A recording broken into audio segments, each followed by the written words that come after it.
Hola, ¿qué tal? Un saludo y bienvenidos a esta nueva edición de Biblioteconecta, este programa en el que cada semana tenemos aquí un tema que creemos que es de interés para todos los bibliotecarios y para todos los que quieran vernos además.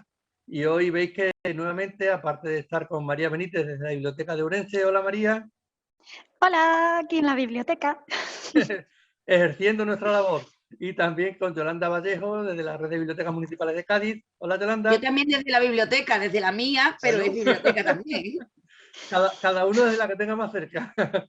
Pues contamos, además podéis ver aquí en esta esquinita a Salvador Raga, él es editor, es responsable de la editorial Vinatea y está aquí sobre todo porque vamos a hablar de este libro que ha sido pues, publicado por su editorial.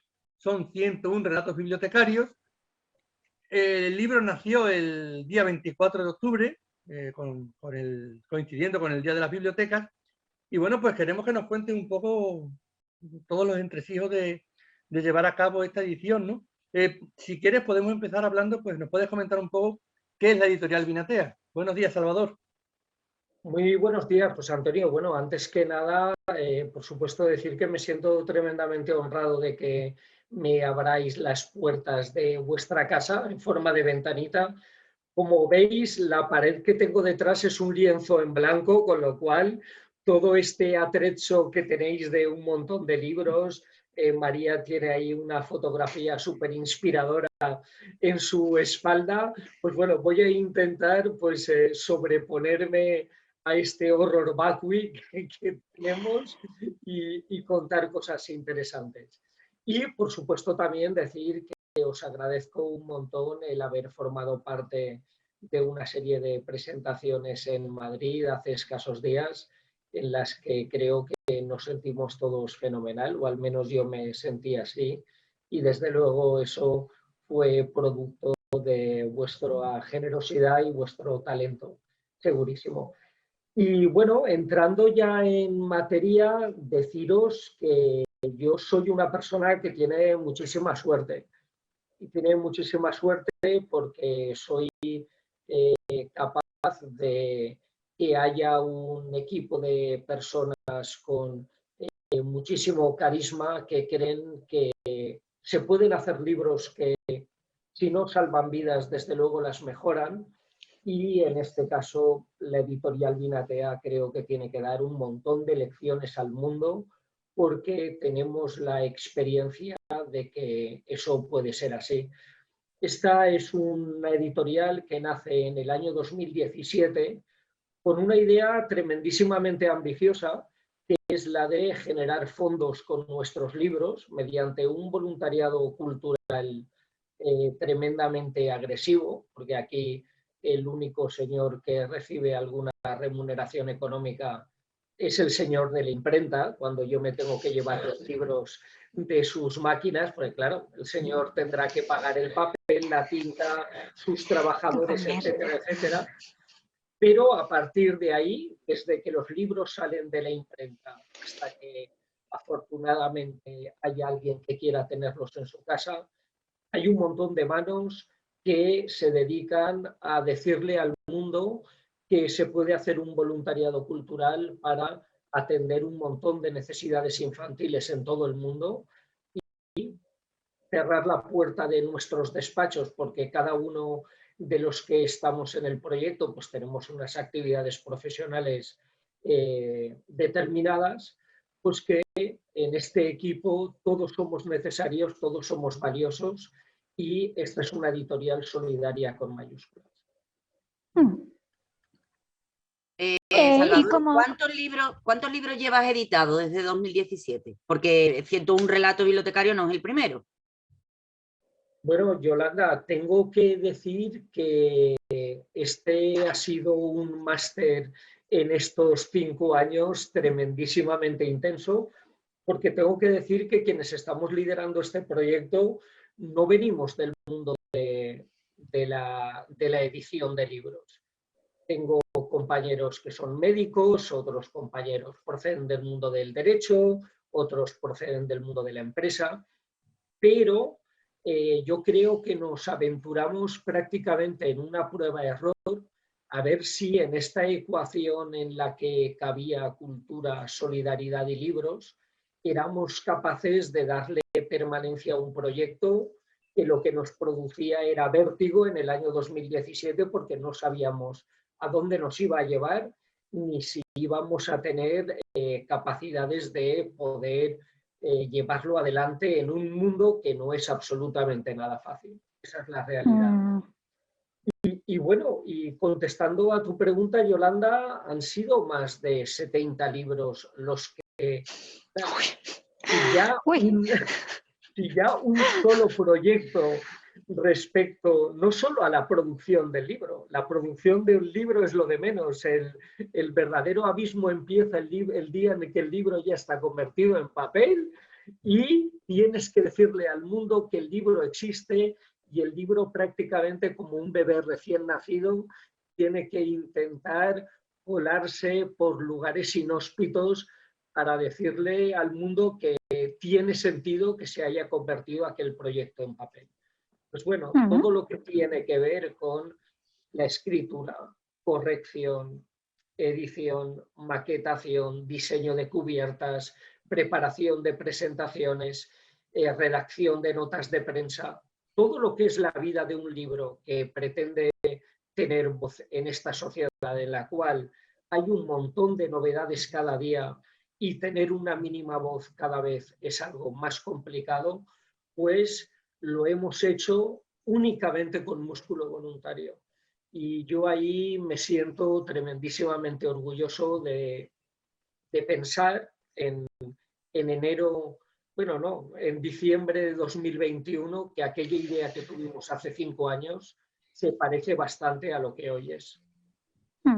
¿Y cuánta gente estáis trabajando? Claro, ¿cuánta gente comenzó a trabajar en el proyecto, los que fundaron y todo eso? Y luego al final, en cada uno de los proyectos, ¿quiénes están trabajando?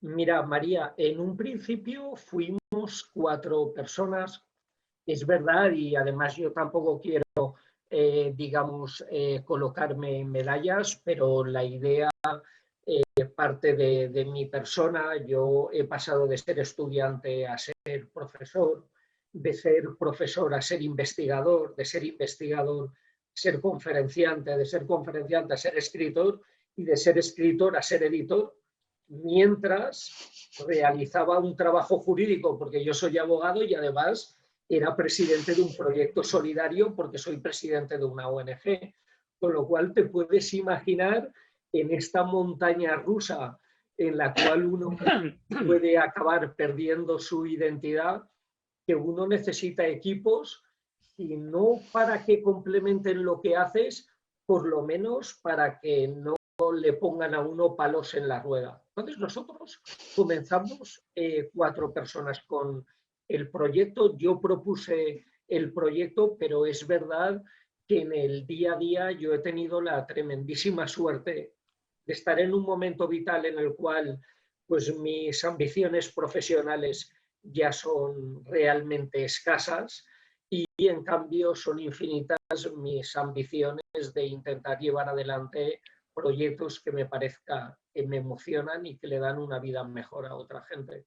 Con lo cual empezamos 4, yo era un poco la locomotora de otros vagones que venían detrás, pero es que después en Aluvión han pasado por esta editorial más de 700 personas escribiendo, corrigiendo, maquetando, diseñando cubiertas, preparando presentaciones, actuando como una editorial clásica a todos los niveles, con la única diferencia de que cada 31 de diciembre nos ponemos a repartir dinero como unos descosidos a los proyectos que en el enero de ese mismo año hemos decidido que iban a ser los destinos troncales de nuestra actividad literario, cultural, empresarial, en fin, como queráis decirle.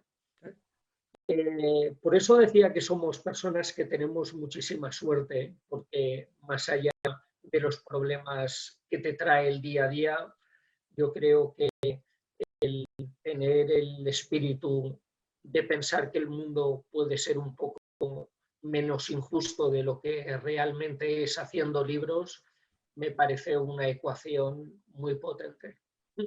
Alba, y en mitad de todo eso, de pronto te cruzas con los bibliotecarios, que tenemos el San Benito colgado de que somos la gente más aburrida y anodina del mundo entero, y de pronto te encuentras que eres capaz de sacar no un relato hecho por un bibliotecario, sino 101 relatos, ¿no?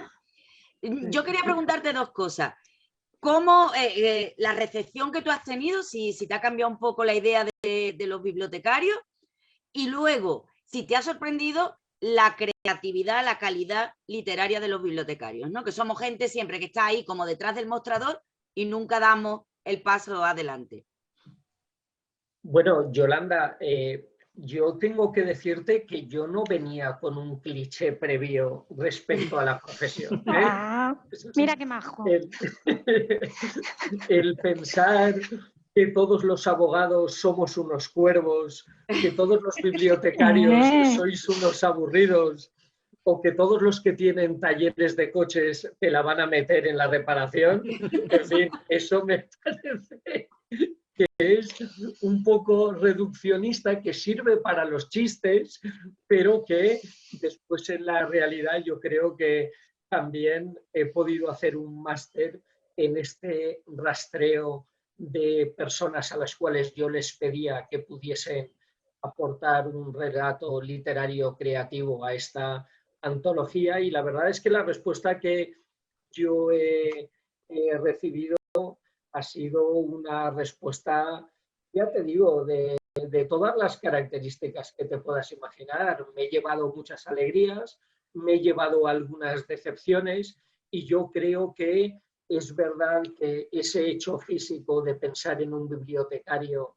que está detrás de una mesa requiriendo silencio a un montón de gente a la cual le da la impresión de que ni siquiera respirar de una manera un poco fuerte, al final eso acaba generando molestias al lado que pretende que aquello sea, pues, no sé, un mausoleo o algo así, cuando yo creo que una de las ideas que nos hemos llevado de las jornadas que hemos tenido en Madrid es que las bibliotecas deben aspirar a ser algo vivo. Si una biblioteca es una sala de estudio donde al final lo que tiene que imperar es el silencio, pues estamos perdiendo infinidad de cosas, infinidad de cosas. Y como te digo, yo sigo teniendo pocos clichés respecto al mundo de los bibliotecarios. Me he encontrado en este proyecto bibliotecarios generosos, bibliotecarios tacaños, bibliotecarios iracundos, bibliotecarias, maniáticos, maniáticas, en fin, toda la paleta de colores que te da el Pantone de Titan Lux, yo me lo he encontrado aquí en este mundo, y del mismo modo que a un abogado, por ejemplo, se le puede presuponer que sea capaz de interpretar una sentencia o que sea capaz de redactar una demanda, no de suyo se tiene que colegir que un bibliotecario tenga que ser capaz de hacer un relato literario con una estructura que se cierra en sí mismo, con un argumento creativo y que resuelva de un modo brillante aquello. Los bibliotecarios trabajáis con libros, pero eso no significa que uno tenga que ser capaz de crear un relato como los que contiene esta antología, con lo cual no sé si me he ido por los cerros de Úbeda, Yolanda, en la respuesta. Un poquillo. Estamos acostumbrados. Me suele pasar, pero bueno. Pero, pero es mi respuesta. Que hablamos sobre el libro, sobre los relatos que contiene, pues cuéntanos un poco cómo se estructuraron, porque no valía, creo que no valía con que cada uno enviásemos un relato para formar parte, sino que ya venía con una idea más o menos preconcebida de qué es lo sobre qué iba a girar, ¿no? Claro.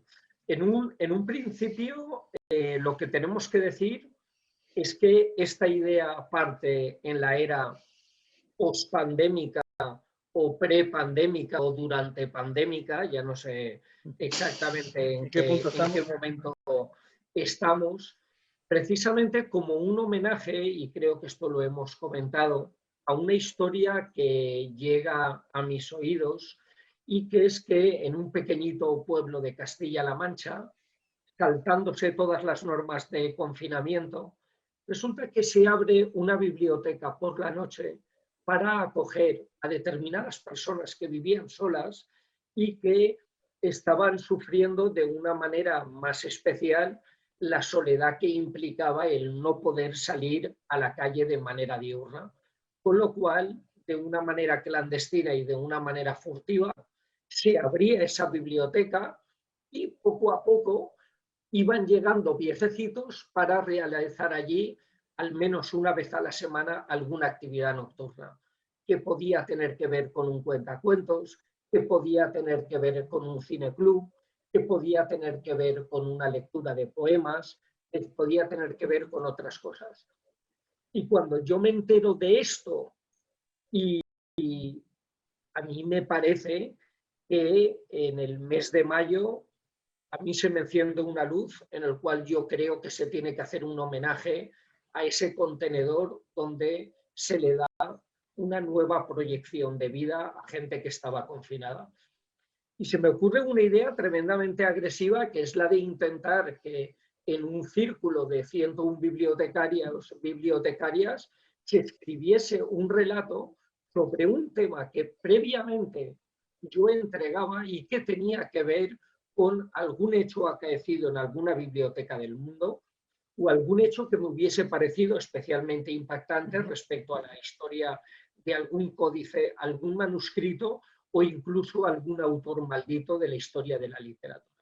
Con lo cual, yo había hecho el casting de 101 temas que me parecían muy potentes literariamente y necesitaba 101 bibliotecarios, bibliotecarias que perpetraran un relato de 4 páginas para llevarse a su terreno onírico creativo pues aquel hecho que yo les estaba ofreciendo.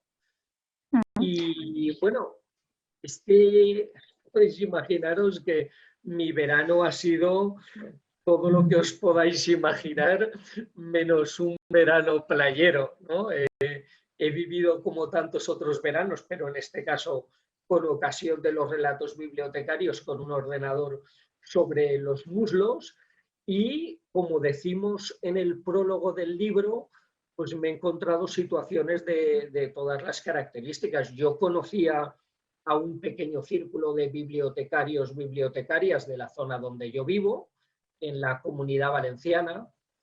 Las personas que aceptaron formar parte de la antología me presentaron a otras en otro círculo concéntrico, pero es que después se quedaron aproximadamente más de la mitad que yo no sabía a quién dirigirme y me dediqué a mandar mails a puerta fría, como os podáis imaginar, a un montón de gente. Y además, dentro del proceso creativo, también está el trabajo más infame de un editor, que es el de después ser censor.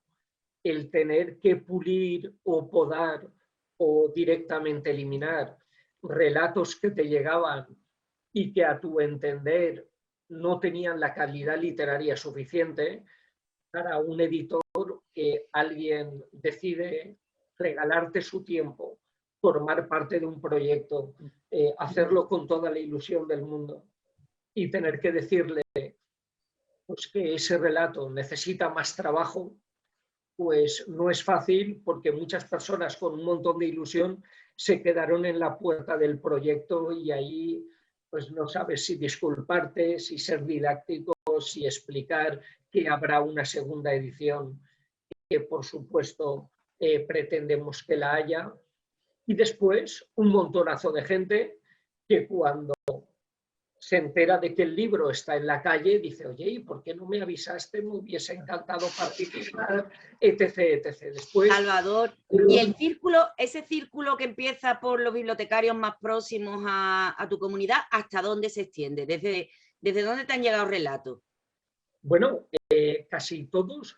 Fíjate, a mí el vivero de bibliotecarios, bibliotecarias se me agotó en un momento determinado y tuve que echar mano también de algún otro colectivo, primo hermano de vuestra actividad, que es el de los archiveros, archiveras, que, en fin, yo sé que tenéis muchos territorios comunes en vuestra actividad, pero después cada uno intenta defender su parcela de singularidad, e incluso tuve que dirigirme en un pequeño número a miembros de sociedades bibliófilas, es decir, coleccionistas de libros. Porque es verdad que después de haber hecho todos los rastreos que yo pude y de haber mandado más de 3.000 mails, la respuesta que yo obtuve no me dio para poder acabar con los 120 que en un principio me entregaron relatos y que, como os digo, pues tuve al final que filtrar. Y cruzando el charco, prácticamente casi todos eran de la península y de las Islas Canarias, pues cruzando el charco yo también quería dar voz a gente que maneja la lengua de Cervantes pues en Sudamérica, y tenemos a 2 participantes procedentes de Argentina, muy buenos relatos, y después una chilena, que es la secretaria de las bibliotecas chilenas, que además se ha tomado muy en serio este proyecto porque están haciendo allí un montón de presentaciones. He mandado ya allí unos cuantos libros por vía marítima, etcétera, etcétera. Con lo cual, gente de Valencia, gente de toda España, y cruzamos el charco hasta en 3 ocasiones para ir a Sudamérica. Es verdad que también me dirigí a un montón de casas regionales de las que existen de España en todo el mundo. Yo en este caso no obtuve ninguna respuesta. Yo quería volver un poco sobre lo anterior que comentaste de los temas de los libros. ¿Nos podrías decir algunos ejemplos de qué es lo que nos podemos encontrar entre los relatos? Bueno, tengo que deciros que la temática del libro es una temática bastante versátil.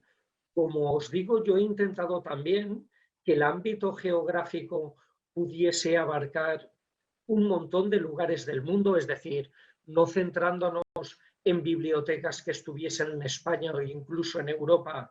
Y es verdad que nos encontramos ejemplos de bibliotecas norteamericanas, sudamericanas, alguna biblioteca africana, alguna biblioteca asiática relacionada con el mundo del oriente exótico como Japón y Corea, e incluso algún tema que también proviene de Oceanía, en concreto de Australia.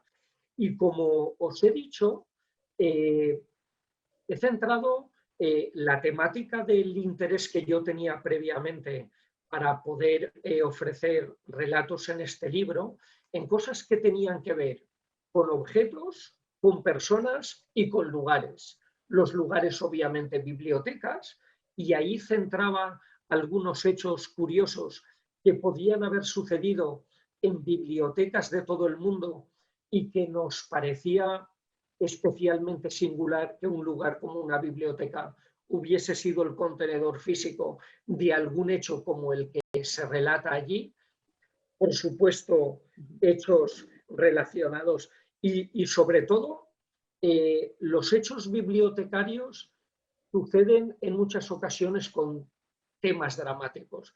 Cuando la política se interfiere con el mundo de la biblioteca y en determinados momentos se han producido saqueos políticos, no sé por qué, pero yo creo que al final, cuando existe un cambio de régimen de una manera agresiva, existe un hecho muy simbólico que es el de la quema pública de libros, que es el que acaba generando un mensaje a la sociedad de que aquí algo ha cambiado y la libertad cultural que existía anteriormente, ahora acabamos gestionándola. Salvador, te voy a interrumpir un momentito porque es totalmente cierto lo que dices. Cuando se destruye una civilización, lo primero que se destruye, y lo hemos visto incluso iba a decir en Irak, pero ya de Irak hace 25 años, pero bueno, iba a decir recientemente, pero bueno, que es verdad que se destruye la bandera de la biblioteca, pero en nuestro descargo diremos que cuando se crea una civilización o se independiza un país, lo primero que se crea es también la bandera y la biblioteca, ¿no? Y de hecho, todas las bibliotecas nacionales latinoamericanas pues están ahí por la independencia de las colonias. Ya está. Igualmente es cierto, Y Yolanda, no puedo estar más de acuerdo contigo, pero en este caso concreto y relacionando con el comentario que hacía anteriormente, existen 3 momentos de quemas de bibliotecas y además en 3 momentos históricos distintos. Tenemos uno más remoto que es la quema en Granada, en Viv Rambla, de aquella quema pública de libros. Por supuestísimo que en los nazis, en aquella noche de los cristales rotos y en aquella quema de libros públicos, lanzaron un mensaje muy contundente, y también la compañera chilena quiso que su relato versara sobre algún saqueo a la biblioteca y de cómo muchos bibliotecarios chilenos se jugaron el pelo y se jugaron la integridad para por la noche acabar sacando libros y guardándolos en sus casas. Después, historias de libros concretos, tenemos un montón, y sobre todo historias que a mí me parecieron pues, como muy impactantes.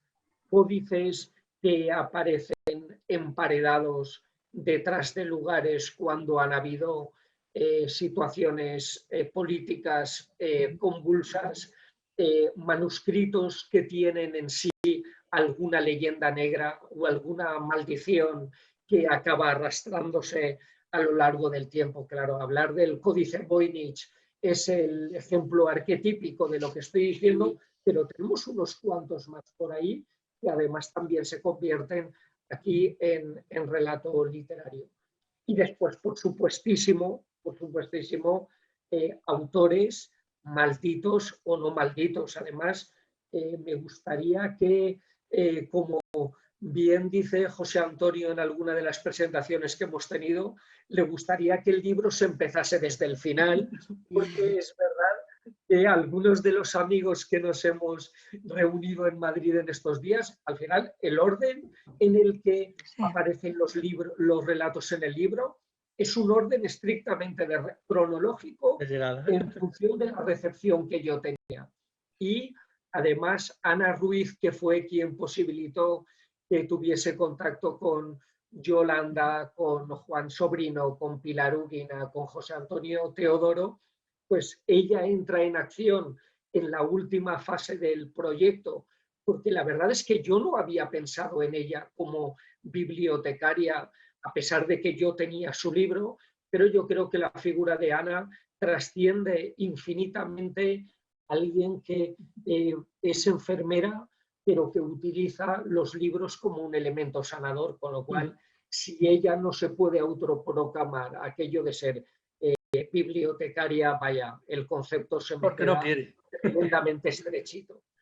Y bueno, es verdad que casi todos ellos están en la parte final del libro, pero Marisa Alemán, que además es una de las impulsoras del proyecto de la editorial Vinatea, realiza un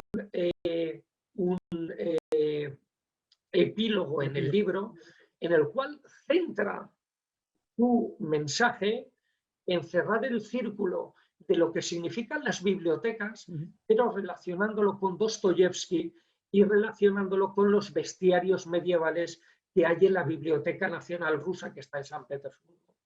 Con lo cual, si esto puede parecer un triple salto mortal en el aire, yo os recomiendo fervientemente que leáis también ese epílogo del libro, porque da una buena muestra de cómo la historia personal de algún escritor maldito se puede conjugar con un lugar como la Biblioteca Rusa de San Petersburgo y una serie de manuscritos que me parecían tremendamente singulares, como eran los bestiarios medievales, en los cuales lo que se pretendía reflejar allí era qué es lo que uno se iba a encontrar en el mundo todavía no conocido y sobre el cual teorizaban aquellos que eran iluminadores de códices en monasterios, etcétera, etcétera.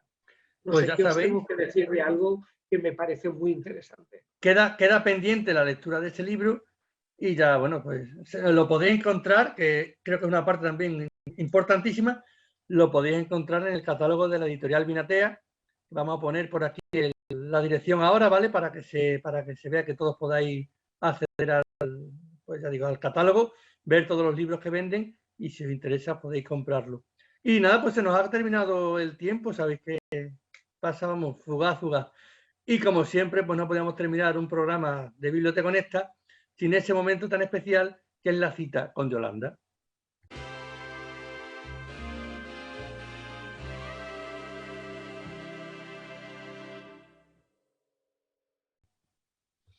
Y bueno, en este programa tan especial se nos ha hecho tan cortísimo. Yo creo que Salva puede ser un motivo recurrente en este programa. Contaremos muchas más veces contigo, Salva, primero porque nos encanta hablar contigo y en segundo lugar porque juntos somos más. Es una frase que a mí me gusta mucho decir y yo creo que es realidad. La cita de hoy va a ser de Alejandro Paloma, que ya sabéis que es un amigo también de este programa y además un amante de las bibliotecas y de las bibliotecarias, más que de los bibliotecarios, pero bueno, de los bibliotecarios y de las bibliotecarias. Y él dice que siempre cuando termina o cuando va a empezar un libro le gusta recordar a los que él considera los grandes olvidados dentro del mundo del libro, dentro de la producción, de todo ese proceso que Salva nos contaba. Los grandes olvidados somos los bibliotecarios y para él somos los más importantes porque, como él mismo nos dice, los bibliotecarios son las personas que ponen en contacto los libros con los autores.